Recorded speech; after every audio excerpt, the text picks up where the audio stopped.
Hi guys, today I'm going to do a review on my 1981 John Deere 8640 field tractor.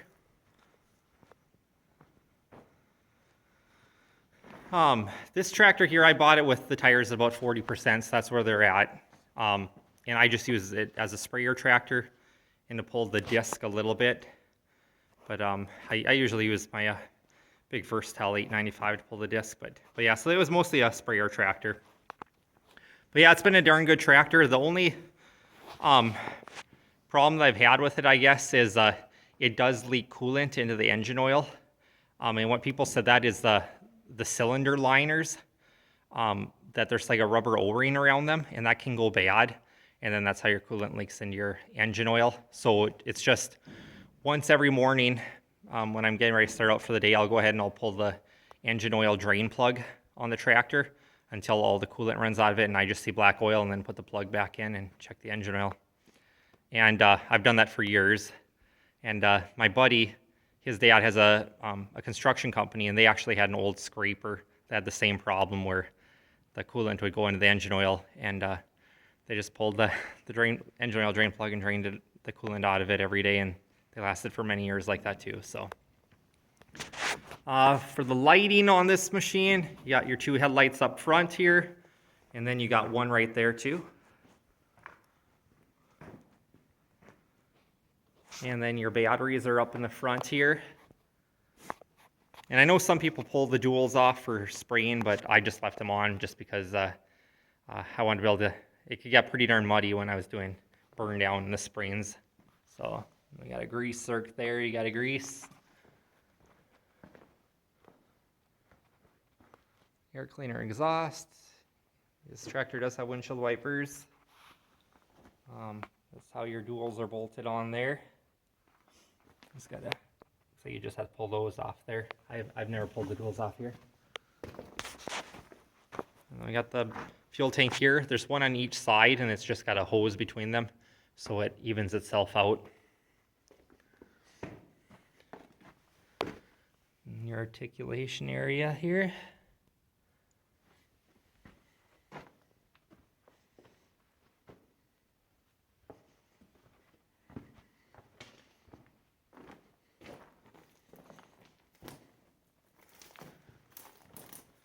And then you got two lights up there, and this tractor does actually come with mirrors from the factory too.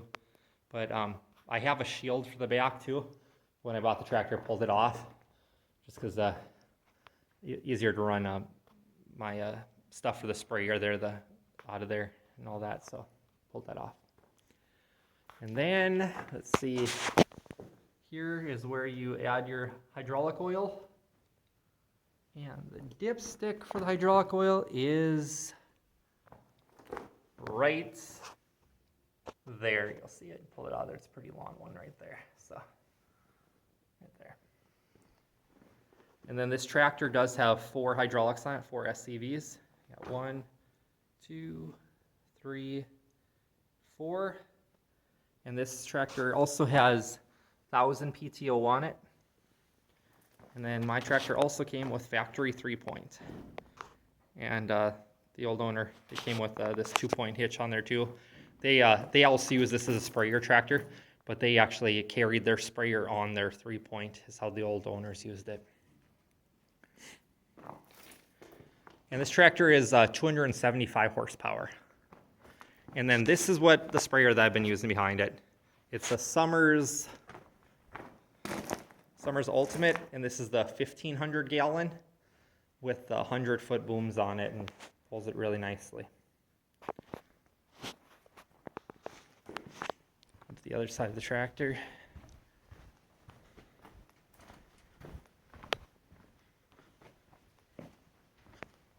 You can see it there.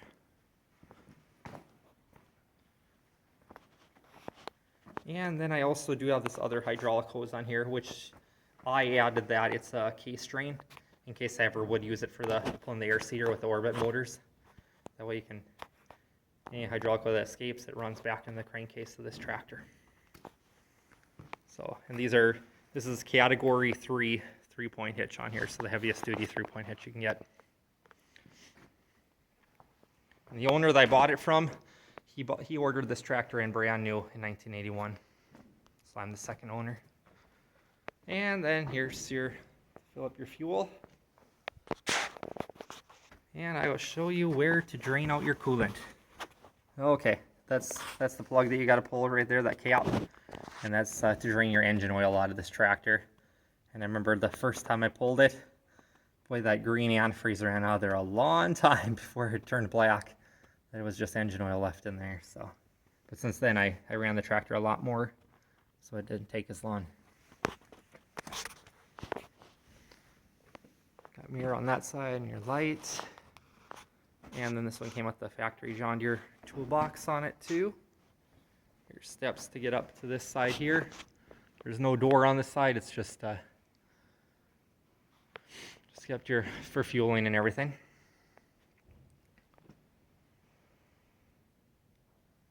And then up there is my GPS for the sprayer. That's for the auto steer right there. I use a Easy Guide 500 because it's got the bigger screen than the Easy Guide 250. And then I also have the Easy Steer system on here, so the tractor does have auto steer.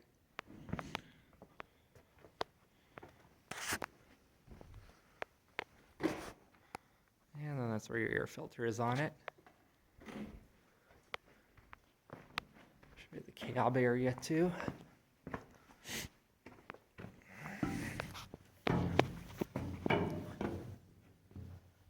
And then your radiator cap way up at the front.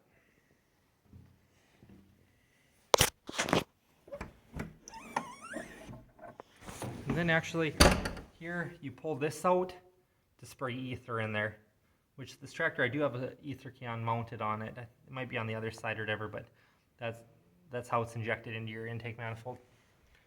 And that's the beacon for the auto steer. And it's got a pretty roomy cab in here. Like I said, I always keep a note on the seat here just to remind anybody else to, again, here, drain coolant out of engine oil each day before starting.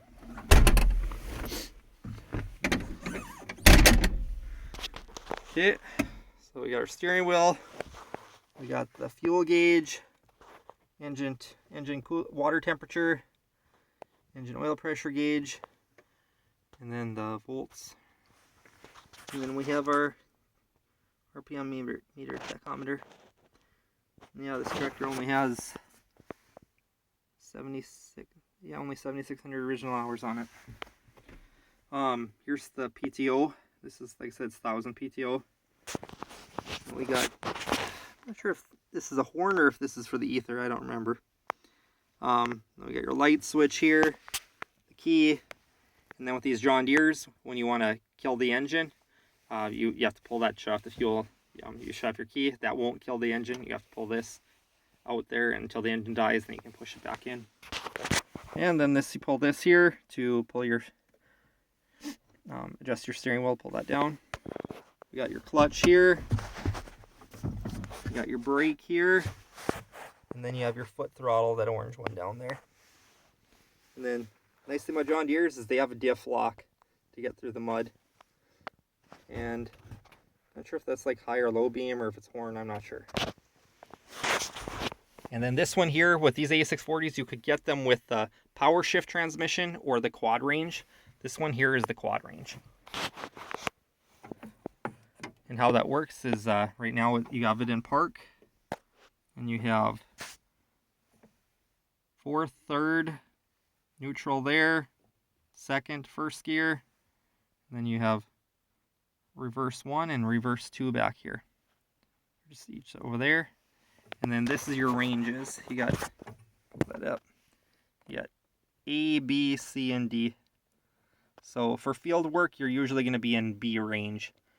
And then if you're pulling a grain cart or the sprayer, you're going to be in C range. And then D range is pretty much just for going down the road. And then here we have our hydraulics. We got 1. This is hydraulic number 4, 3, 2, 1. And then this is your 3-point hitch to lift and lower it. Then your throttle lever here, so you can use your hand throttle or your foot throttle. I prefer the hand throttle. And you can adjust the seat armrest here, there is a button right here. Press that in, lower it down. And you can also lower it down on this side too. Press it down. Which I always like to do that when I have a passenger. They just throw their Carhartt jacket down there or whatever.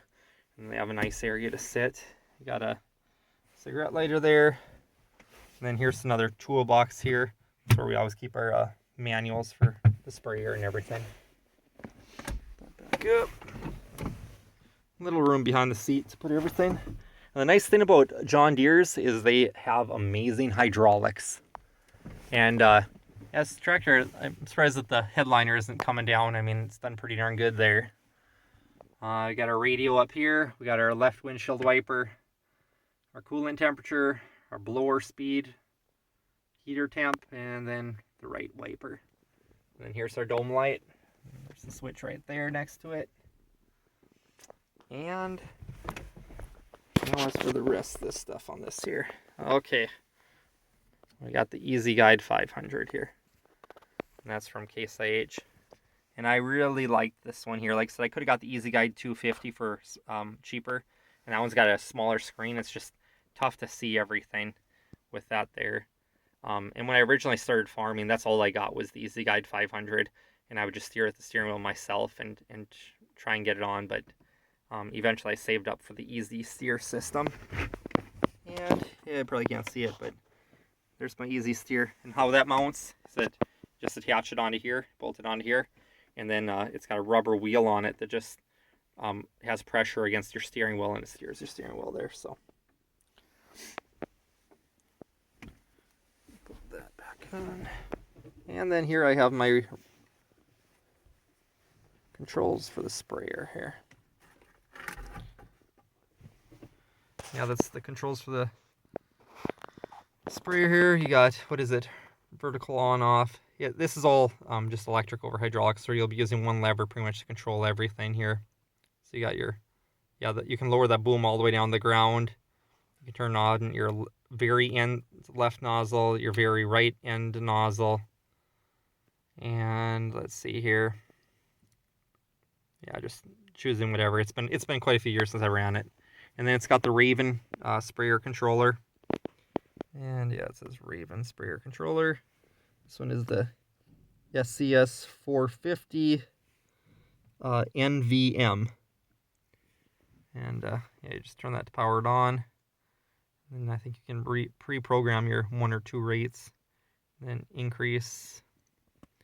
Oh, and then you have your 6 sections of your boom. Your master there, so. But yeah, it's worked pretty darn good. With that sprayer though, behind me, I just leave it hooked up all the time. But my speed sensor did go out on it, so the auto rate wasn't working, and then it's pretty tough with your spray to not overspray and waste a whole bunch of money. I went ahead and I went to Case IH, and I bought a new speed sensor for the sprayer for the auto rate here for the Raven, and that did not work. So I asked them, I was like, what can I do? And they're like, well, you have an Easy Guide 500 in there, right?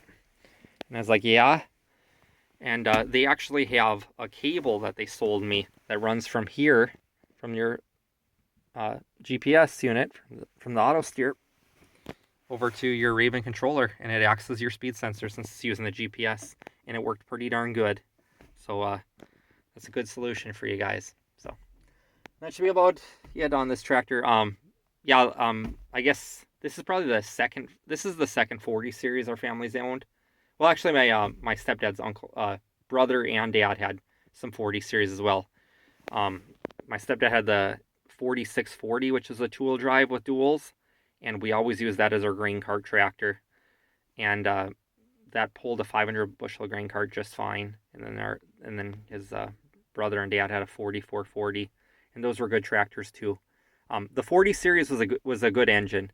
The 30 series, those were the engines that like to lock up. And then once it moved on to the 50 series, like the 8650s, those had amazing engines then. So, but and then for pulling my John Deere 30-foot tandem axle